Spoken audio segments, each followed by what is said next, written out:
That is one of the biggest challenges that we face as designers.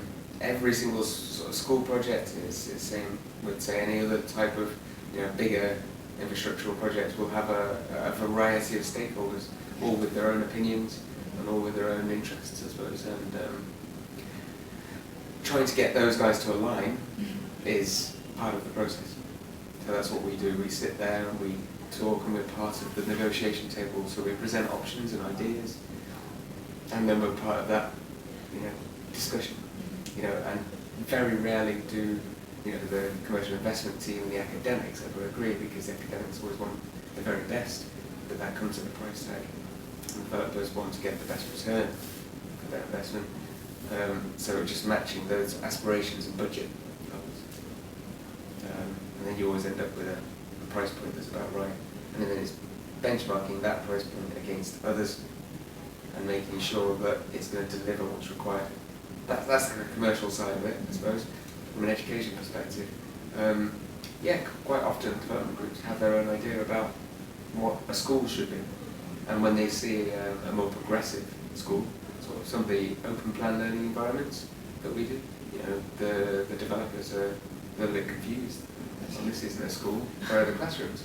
And they're there, look, in a grid of classrooms, but there aren't necessarily fixed walls and everything, and doors and all that sort of stuff in all locations. Quite often there's a blend, you see, in a lot of schools that we do. Not fixed classrooms, but some more flexible spaces as well.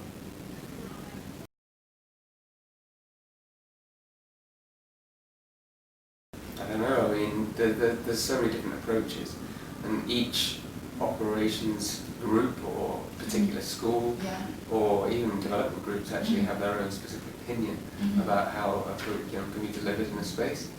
So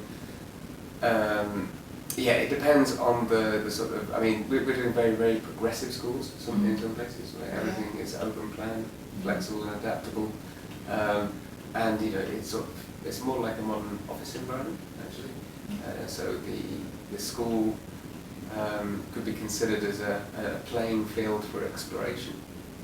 Things like that. But I think there's still a place for a very traditional 24-person space in which a teacher can actually interact with just those 24 people, and the framework can't be sort of put into a shape that doesn't necessarily provide for that as well.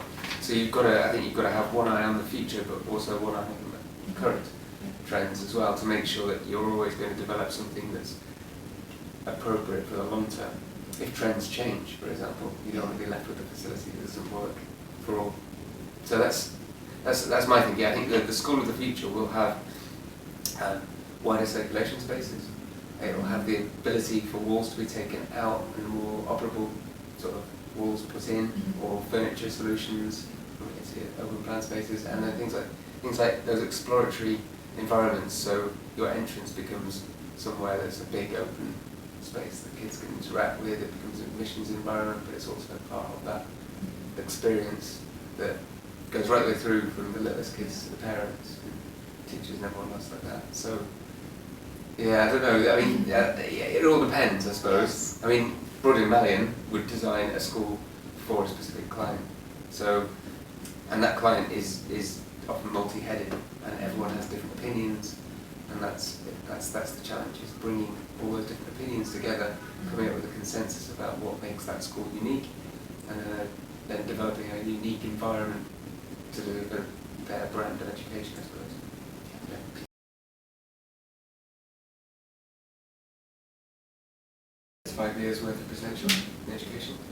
Growth, I think, needs to be careful that it doesn't grow too quickly, and same thing happened with, say, retail or something like that. You end up with too much residential, you end up with too much of a product. You need to get the right quality product, so it needs to have a sustainable pace. And I think it is, because people aren't necessarily investing very quickly in anything at the moment. There's still a lot of liquidity, I think, in the marketplace, but it's just understanding how to reap best value out of it. So a school, what does it offer a community? How does it prop up various other facilities around it? Any developer or investor wants to understand the value of what, the return on investment, what they're going to make out of it.